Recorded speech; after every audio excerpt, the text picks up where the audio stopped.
focus of my research is analyzing the importance of natural parks and preserves as a means of recreation and conservation, and how volunteer work positively impacts these parks. I'm conducting my research under the hypothesis that if communities work together to preserve natural parks, then the nature within them will flourish, and people within the community will be happier as a result. For this project, I volunteered with the Friends of Bald Rock at the Bald Rock Heritage Preserve in Cleveland, South Carolina.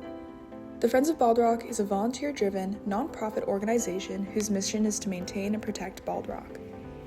Led by Susan Jordan, president of the Friends of Bald Rock, volunteers perform cleanup and maintenance activities such as covering the rock with slurry and picking garbage up off the trail. The times I went to volunteer, I picked up garbage, cleared the half-mile trail, and supervised visitors in the parking area. Bald Rock is a significant historical site that has fallen victim to traditions of vandalism and dumping. It is also home to important and rare species. Through the hard work of the Friends of Bald Rock and help from the South Carolina Department of Natural Resources, Bald Rock's condition has largely improved since cleanup efforts began in 2021.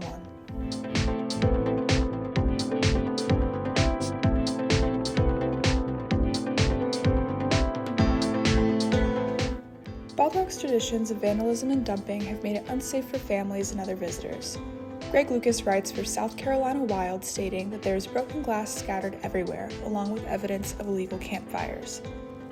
The destruction of Bald Rock is also harmful to the threatened wildlife that inhabits it. The Natural Wildlife Federation states that the benefits of preserving threatened and endangered species are invaluable.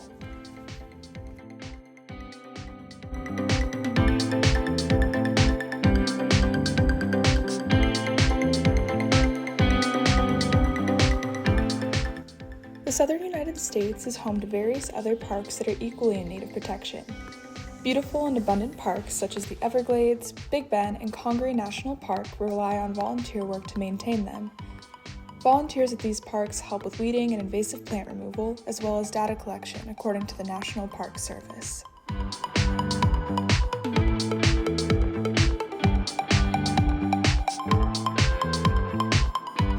The southern United States might be home to hundreds of beautiful parks, but the United States as a whole houses gorgeous parks far from the South. In 2024, the National Park Service reported that U.S. national parks hosted 325.5 million visitors at the 400 national parks that record visitor use. These parks aren't limited to the continental U.S. Standing at 10,023 feet on the island of Maui, there is Haleakala National Park, which offers some of the most breathtaking above-cloud views in the world. In Anchorage, Alaska, there's Eagle River Nature Center that lets visitors hike in glacially carved mountain ranges.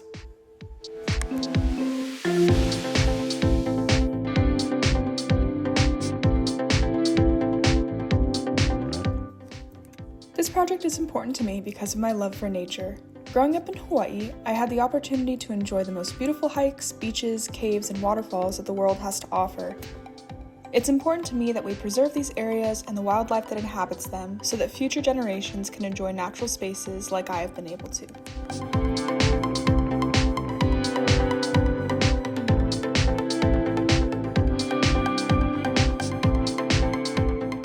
From the functionalist perspective, communities need the socialization that parks offer. On top of that, both the physical and mental health of a society is directly correlated to the health of its natural environment. Kristen Ware of the American Psychological Association says that research has shown that being in nature has cognitive benefits. Folks struggling with mental illness may find it helpful to spend time outdoors.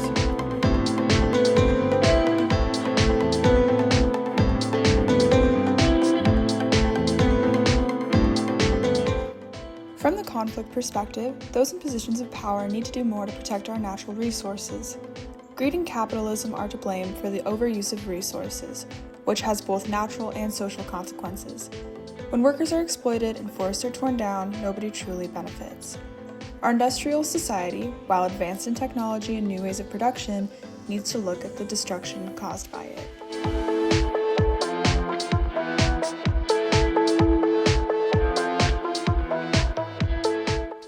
From an interactionist perspective, the role nature plays for an individual is subjective and dependent upon their personality and previous experiences. Some people have memories of camping with their families, going to the lake during summer, and skiing during winter break. Others may not have been exposed to the outdoors and are hesitant to interact with nature because of that.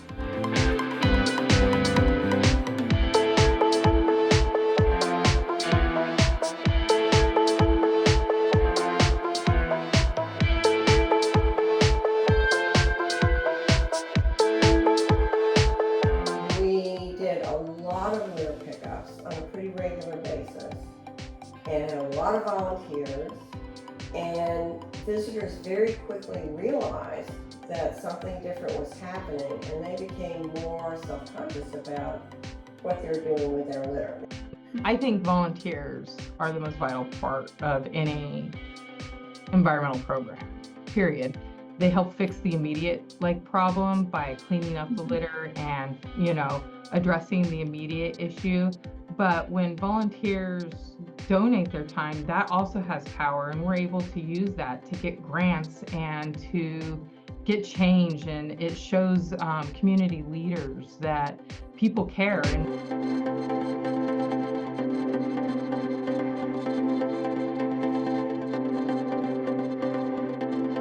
And so, for instance, if you go to Conisty, Conisty Nature Preserve has a formalized education program. When they have school groups come in, which can either be homeschooled or public school, they take the children or the young people out and have classes in a natural setting. Up at Lake Jocassee, there's a program that operates out of Devil's Fork State Park. It's called Jocassee Wild.